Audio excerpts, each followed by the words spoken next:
سعودیە فایلی مۆندیالی 2034 پێشکەش کردووە و بەنیازی ئەنجامدانی کارێکی ناوازێ و مێژوویە. سعودیە فایلی خۆی بە میواندارکردنی مۆندیالی 2034 پێشکەش بە یەکێتی نێودەوڵەتی تۆپی پێی جیهان کرد. لەژێر دروشمی پێکەوە گەشە دەکەین.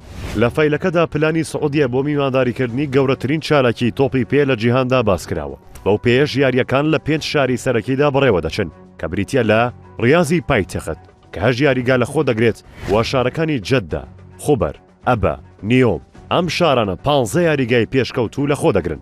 لە نێوانیاندا 11 یاریگایان نوێن. لە نێو یاریگەکانی ڕیاز یاریگای نوێی شا سەلمان هەیە کە زیاتر لە 92,000 هاندەر تێیدا جێ دەبێتەوە کە هێشتا دروست نەکراوە. ئەم یاریگایە میوانداری یاریکردنەوە و یاری کۆتایی مۆندیال دەکات.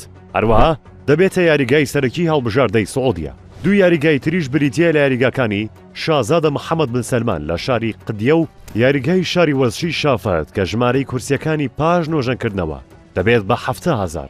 لە شاری جەددەش یاریگای شا عەبدوڵڵا لە ئێستادا ئامادەیە و یاریگای ناوەندی جەددا ئامادە دەکرێت بە دار و لەسەر دیزاینێکی تەلەرسازی ناوخۆیی. هەروەها یاریگای ئارامکۆ لە شاری خوبەر ئامادە دەکرێت کە دەکەوێتە کەناری کەنداو. دیزاینەکەشی ژمارەیە کەشتی لە خۆ دەگرێت.